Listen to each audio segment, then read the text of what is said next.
Welcome into the latest edition of ESPN FC. I'm Dan Thomas, joined by Shaka Hislop and Craig Burley. Sid Lowe will be joining us a little later on to discuss the future of Gareth Bale. But we, of course, though, start in the Premier League. Manchester United taking on Manchester City. And it's City who once again leave Old Trafford with 3 points. In this tie, it was a pretty evenly contested first half, but Bernardo Silva's goal just after the break really defined the game. From then on, it was really one-way traffic. Sané getting City's second, as Manchester City then, with 3 games remaining, go top of the table, 1 point clear of Liverpool. The one glimmer of positive news for Manchester United today is that Arsenal lost against Wolves, which means you could, but maybe it's an argument that they can finish in the top 4. We'll discuss that a little later on. But let's start off, shall we, with this game. It felt a bit weird, I thought, the second half, because it was just kind of, oh, it's done. You never really felt United were going to get back into it. I mean, it's not a shock. There's nothing strange or shocking about this result or performance. I mean, it was better than the performance. It was, from the outset, it was going to be a defensive performance with a counter-attacking style. It was better than Everton. That's where I'm at, which was abysmal. It was somewhat competitive in the first half.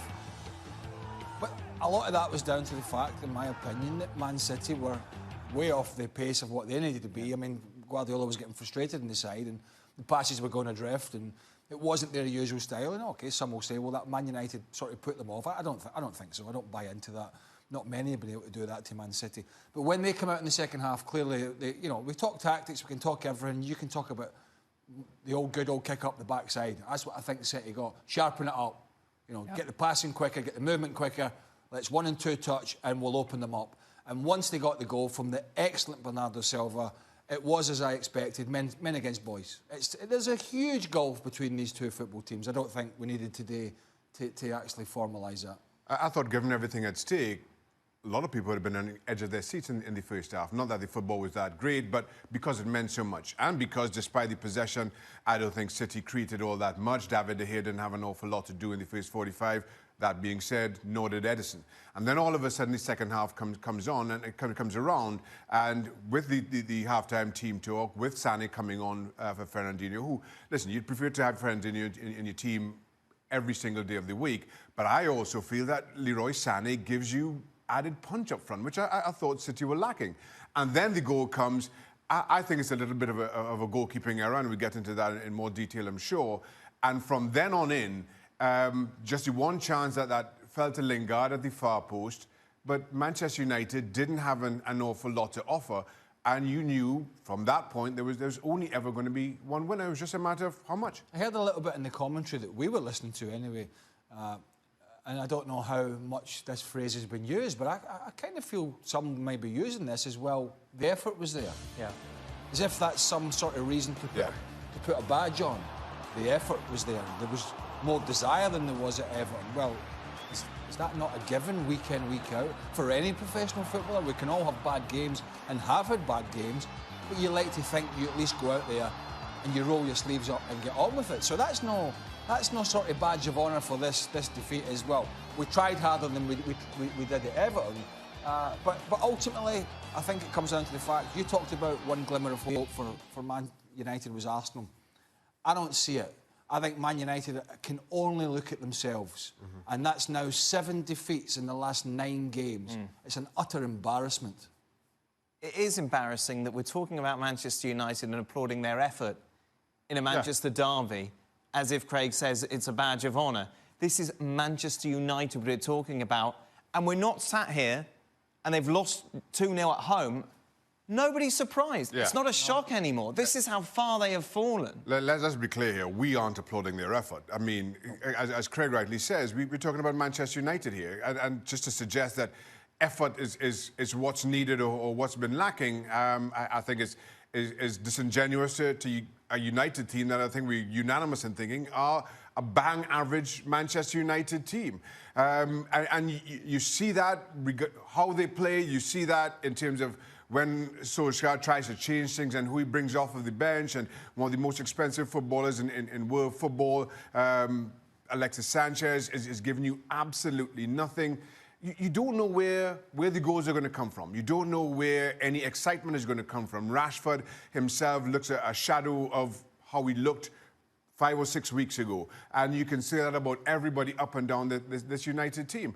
It's a desperately poor side. And as much as you're still within touching distance of the top 4, you're asking other people to do favours.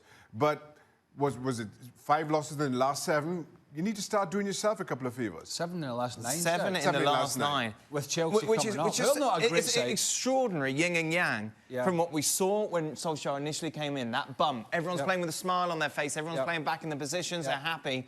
It has literally gone from up there to rock bottom. Just like that. And it begs the question once again, and we asked it when the contract was given to Solskjaer, why did you not wait until the end of the season? I understand the new manager bump, and I completely understand that it returns to normal after a certain amount of time. And you know, I was never, and this has been well documented, I think the due diligence should have been way deeper and way longer to find out the long-term manager for this football club with the experience to rebuild it and use the finances and scout the players and work with a director of football. And I have nothing against Solskjaer whatsoever. He came in at a difficult time. He did some very good stuff, but we're back to normal here. And I was never in the camp of, well, you had no choice but to give him the job. That's the biggest cop-out, because the fans say you can't listen to the supporters when you're making a decision on a billion-dollar, you know, multi-billion-dollar company who have got shareholders. I mean, Ed Woodward might be a fantastic chief exec at making money for owners and shareholders, but he's been a disaster at decision-making on the football front so far. And there's no sign, by the way, that that's going to change. Well, they've spent $850 million since Ferguson left. And yet we're looking here in the summer, and you could probably count on one hand the players they should keep. But the efforts have been good. No, in all seriousness, I absolutely understand, and I totally agree with you in everything that you're saying, Dan. And to that point, I think the big question about this team is not even who do you keep, but how do you change their approach? If you just look at the body language of any number of those players out there and compare and contrast that to how it was a few weeks ago, Marcus Rashford, who wasn't getting, in my opinion, a fair shake under Jose Mourinho, looked a player reborn in the early days of Solskjaer. Now you look at him in this game, and he seems...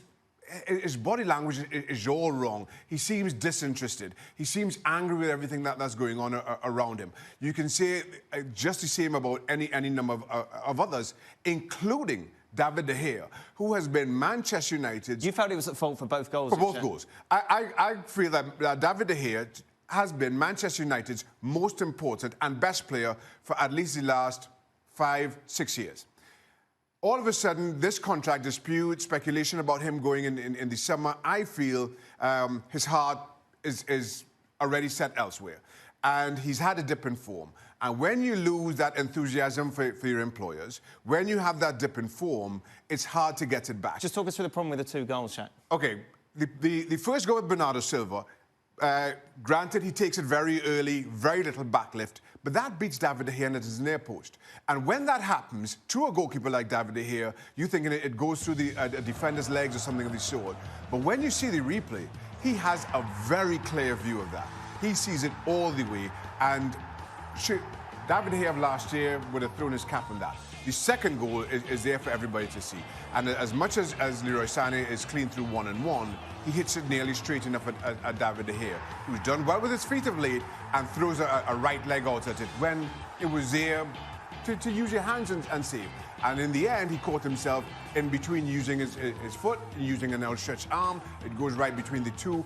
It's a poor error at any standards. It's even poorer when you consider that David De Gea is considered the world's best just a couple of years ago. I wonder where his head is with all that's going on and the contracts and stuff. It just seems it's clouded and he's not playing as well as he was, because we know he's a great goalkeeper.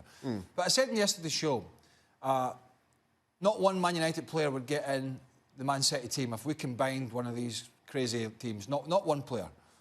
Not one. there's only 2 or 3 of them, at most, would get on the bench. Yeah. For City. Yeah, that squad. Right? There's only 2 or 3. There was not one would get in the 11, and only 2 or 3 might sneak onto the... What would you say, Rashford, De Gea, Rashford, Pogba? De Gea, Pogba. And I'm pushing it that. On the bench. The other side of the coin, and I've changed my mind on this. I have changed my mind. Man United, here. Liverpool and Man City at the moment, up here. That's just domestically before we get to Europe. I think Pochettino is absolutely better off staying away from that job. Right. Mm-hmm. Arm's length. Stay at even if he doesn't get the money that he wants at Tottenham, he's better off out of Man United, the way they've been run, with this playing squad, and where they are in contrast to the other top teams in England, and I include Tottenham. In some sense, giving Solskjaer the job has probably done Mauricio Pochettino a favour. Because that's how bad they are in terms of where they want to be and where they need to be. We've been doing this show for a long time now. When we were doing it back in 2013, Arsenal were in the conversation, of course, when we were talking about titles and things. They have fallen down now where top 4 is a trophy for them. My concern, if I'm a Manchester United fan, is that we could become Arsenal, because I don't see how they're going to turn this around quickly enough where they can look ahead to next season, or indeed a season after that, where they are real, proper title contenders. Is that how far they've fallen? Yes. I'm not sure when next we can be talking about Manchester United as title contenders. All that being said, Manchester United did finish second last season, but given their slide and given some of the other inherent issues with this club, and more to the point... So that's concerned, were we harsh on Mourinho? That's obviously what a lot of people are saying now. Not for his behaviour. And not for the football the club played. I think, listen, finishing second is good by any other standard. Yeah. But when you see where Manchester United have remained, stagnated at best, if not regressed, and when you consider how much Manchester City continue to surge ahead, when you consider how Liverpool have managed to put together a team that competes at the highest level of every competition they're in, when you consider that Spurs somehow have managed to keep that infrastructure together and a manager who sees them competing at every single level that they compete in, that Arsenal have addressed their issues, you still feel that as much as Manchester United have changed their manager, many of the issues that have seen them plagued ever since Alex Ferguson has left continues to be there, continue to be the same. I read an article the other day, or part of an article on ESPNFC.com or ESPN.co.uk. I can't remember if both are the same or whatever. But it was Mark Ogden, but it wasn't Mark Ogden's opinion. But he was writing a piece, and it was coming out of Old Trafford. Apparently, sources saying, well, we looked at what Liverpool did when Klopp came in, and we want to go down the patience route, because Liverpool had patience with Klopp when he came in. It was a struggle at the start, and now look. And I nearly choked on my drink. I nearly choked on my drink to make a comparison about patience when Liverpool went out and hired one of the most sought-after managers in European football. Then you're going to be patient, because you can be patient with trust. And to compare and contrast, we're going to have patience with what they're doing with a guy who's been there, seen it and done it, against a guy who is a clear novice at that level. To make some comparison, which is not what Mark was doing, but he was writing the piece, is staggering beyond belief. I know we should have talked more about Manchester City, and obviously... By the way, City were average by their normal standards. We were saying second gear pretty much, and still had the big cigar on. They have 3 matches remaining. The math's simple. If they win all 3, they are once again champions of England. They are very much now, aren't they, in the driving seat. Another bad day for Arsenal, losing, of course, at home against Crystal Palace at the weekend, and they lost today 3-1 against Arsenal. They were 3-0 down at half-time. Craig, every time Wolves went forward, they looked like, and they did, score. Yeah, poor defensively with, 70% possession of the ball, but it just tells you that when they didn't have it or they lost it and Wolves hit them on the counter or a ball into the box, as one of the goals was, certainly when Leno came out, grasping it thin there. I think Monreal played somebody onside. Just not good enough off the back of the Palace defeat at home, which is where they have to get the points. once you lose that, you've got to go away on the road, batten the hatches down. You know Wolves are a decent side, and just battle for those points. But I think another, message just to Unai Emery and the Arsenal fans, how big a job it's going to be post Arsene Wenger to rebuild this Arsenal team. Tell you what, the big winner from the last 7 or 8 days has been Spurs. Getting through to the semi-final of the Champions League. They won that game late yesterday against Brighton. Everyone around them is just falling apart. They're now 33-1 on to qualify for the Champions League. They will be fine. You feel they will be back next season in Europe. But who will be joining them? Shaka, you've been saying for a while, Arsenal. Does today's result change that narrative? Yes, it does. Even though, listen, Arsenal were just a point behind Chelsea, and those same concerns I've always had about Chelsea, especially with Hudson-Odoi going down, remain. But Arsenal's season has been, the foundation has been good home record, no losses since the opening day of the season, and I thought they'd maybe turn the corner with that result against Napoli in terms of their travels. But then you go and do that against Crystal Palace. You lose in this manner to Wolves. Now you have to go to Leicester, a team that are only 3 points themselves behind Wolves. And it's not looking good.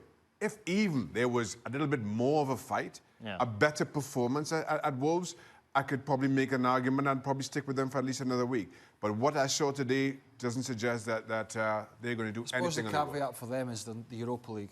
Yes. It's a potential. And of course, Unai Emery's record in the Europa League. True. So, not all dead in the water yet, but in terms of the Premier League, kind of isn't that, I think. So who have you got now, Chelsea or United? No, it's not United. Right, well, that's only one left, I think. Let's move on. It's not United. You okay? Move on. Just Chelsea, that's it. Just a reminder, you can always tweet in your questions extra time. You can tweet us at ESPN FC. You can catch it over on our YouTube channel. Let's welcome Sid Lowe into the show, shall we, Sid, and talk about some of those prospective moves that could happen regarding Real Madrid over the summer. Let's start, shall we? Now, with Paul Pogba, L'Equipe reporting today that he's told some teammates that he'll be off in the summer. Obviously, he's been heavily linked to Real Madrid. Zidane cited a lot as a reason as why he'll be moving to the Spanish capital. The question that I would have was, how aware of how bad he's been recently at Real Madrid? Well, look, there's a difference, isn't there, between how a player is playing and how a player can play in different circumstances with different players around them.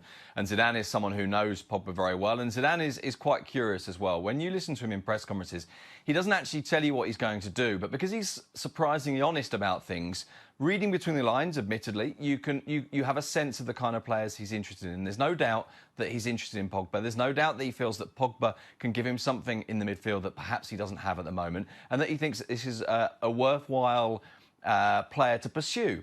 Now, that said, if we take it as true that Pogba has told teammates that he's not planning to stay at Manchester United, the key element here is that's what he's planning. It's not necessarily what he will achieve, because, of course, it's easier said than done to get a player out of a Premier League club that doesn't need to sell, and it's not that easy to make it all happen. That's not to say there isn't interest, there is, but it's not that easy to make it.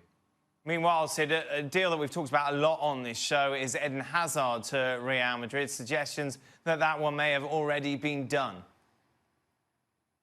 Yeah, I mean, the thing about the Hazard situation, of course, that makes it so different, for example, to the Pogba situation, is that the nature of his contract, the fact that he's coming into the final year of it, puts a lot more power in his hands, puts a lot more from Real Madrid's hands, and means that they have a better, stronger position when it comes to negotiating. Of course, they can go to Chelsea and say, well, look, you can lose him for nothing, or you can sit down, you can do a deal, and you can take a worthwhile amount of money from this. I think also as well, now, how far Chelsea will go down this route, I must confess I don't know, but I think there is a sense that everybody at Chelsea knows that Hazard has wanted this to happen for a long time. That he, unlike some players, although he has on occasion been surprisingly public about it, he hasn't pushed, he hasn't agitated for a deal. And I think there is a sense that he sort of did things the right way.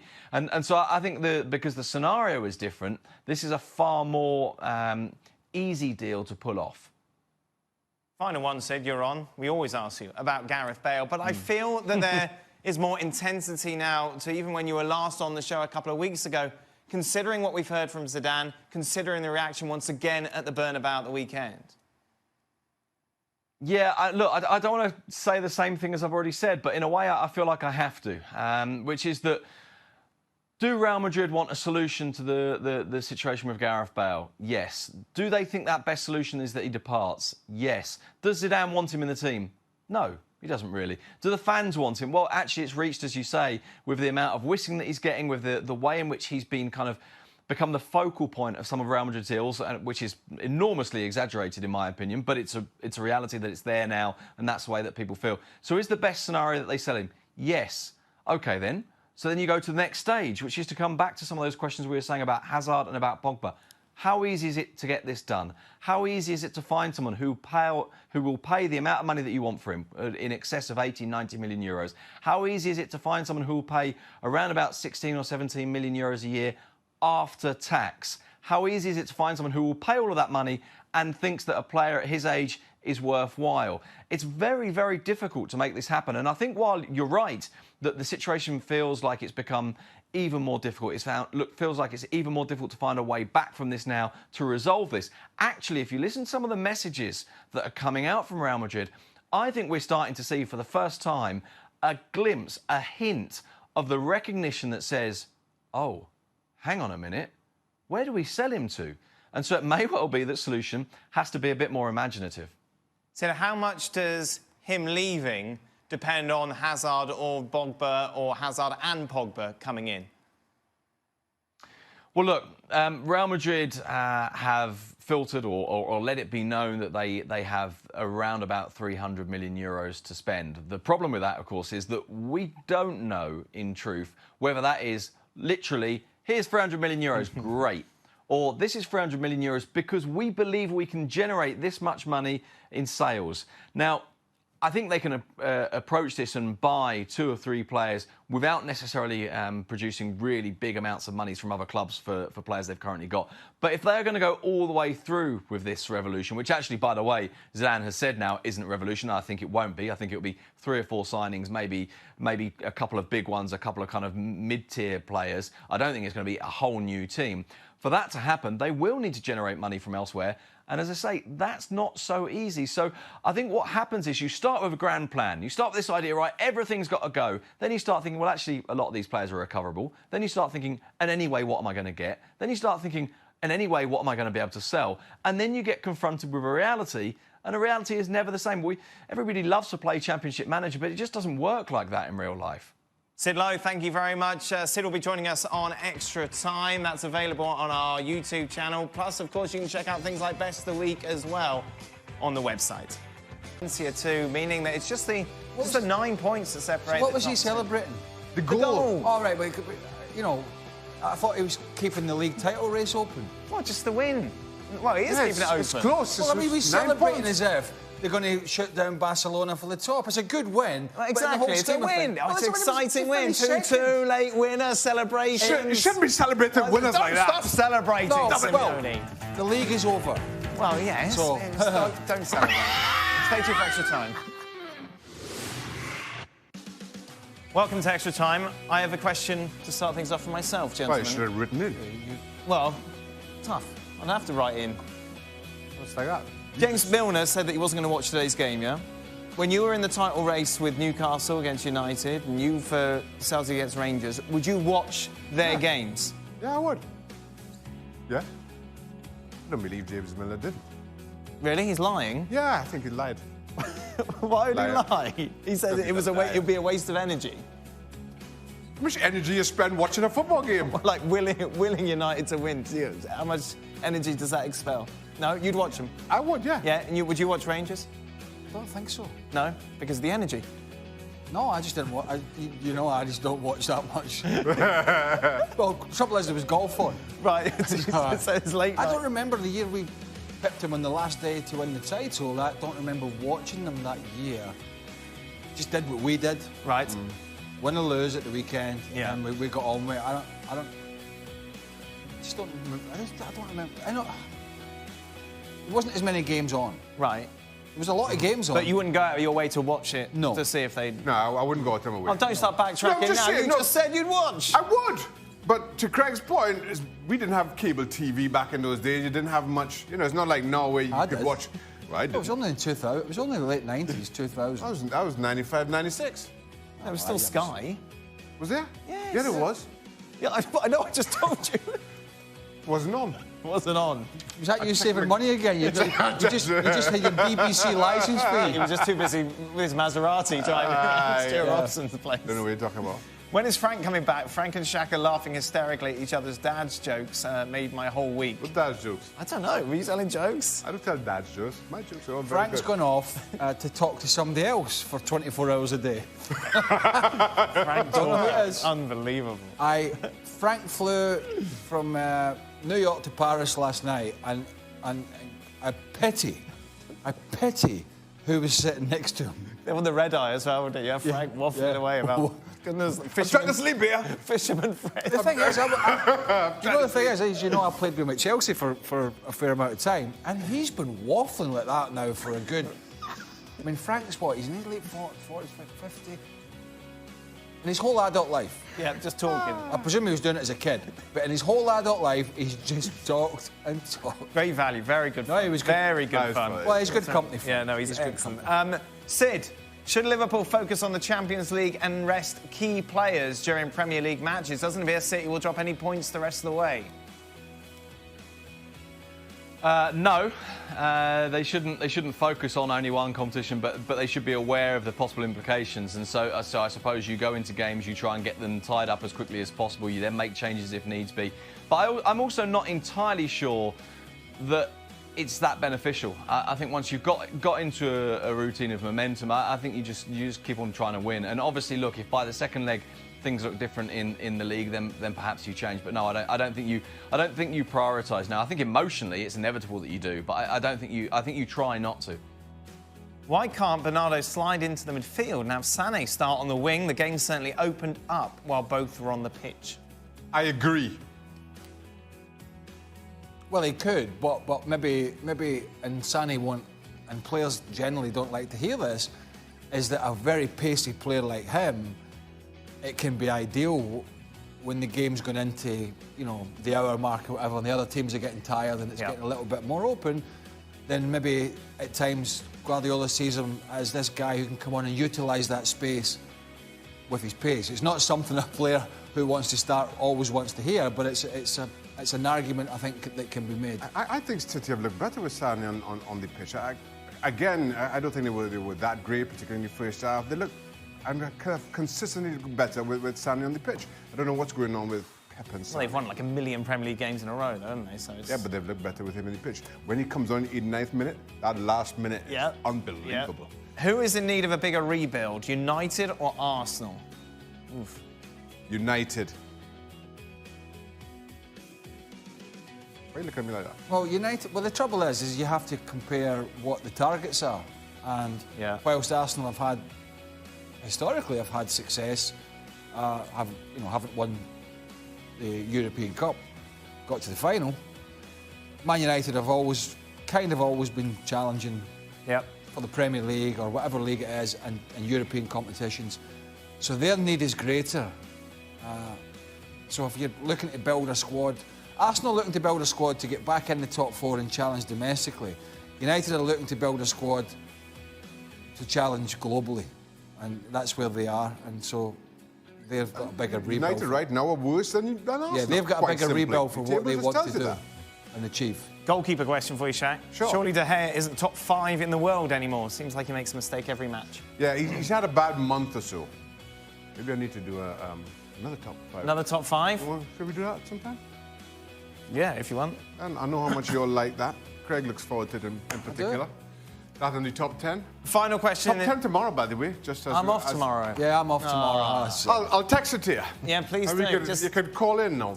Call in. Tweet in. Yeah, I'll look forward to that. If neither Ronaldo or Zidane, Sid, would have left Real Madrid, would it have been a totally different season for the team? Not totally different, no. I think one of the things that we sometimes overlook, and obviously we overlook it for obvious reasons, Real Madrid won 3 Champions Leagues in a row, and that is an extraordinary achievement. But one of the things we sometimes overlook is actually there was a reality last year which Zidane was very, very well aware of, and that's one of the reasons why he walked away. They finished last season more than a dozen points behind Barcelona. They finished last season not competing in the league. Yes, they won the Champions League, but obviously, you know, that can happen. Would it have been massively different this year? It would have been different, but I don't know how different. There's a little bit of me, you know, that thinks, I wonder if Madrid had had the nerve to see through the shift in style, to see through the change in identity, and to stick by Lopetegui despite those poor results at the start. Would they have started to come through it? There's no way we'll know that. But I think had they stayed, this still would have been a problematic season. It's not to say that it would have gone quite as badly, but I don't think it would have been perfect. How little bit of you? Are we talking little toe, Sid, an arm, a leg, elbow, finger? Yeah, I'll give you a couple of arms if you want. Oh, really? That's quite a lot. Is that all right? Yeah, that is. Right, that's it. That's I think it would have been better, but not good enough. Right. You know, better than it has been, but not. Yeah. You get your Real Madrid. Why don't you just put your Real Madrid strip over the suit jacket? Why? Because you're disappointed. What did you want to say? Yeah, they would have romped home in the league again and won the Champions League. No, I didn't really want to hear from you because I was going to go. Where you going? That was it. Well, we finished for the day. Well, you don't decide when you're going to hear from us. No, I need to go home yet. I want to stay a little bit longer. Really? Why do you want to stay? Join the company. Really? ESPN FC back tomorrow. Shaka is going to give you his top 10 ranking. Yeah. What is it? Top 10 what? Teams? Yeah. Top 10 pastas. Top 10. Top 10 pasta dishes. You should do that. You should do it straight. Top 10 mince meals. Yeah.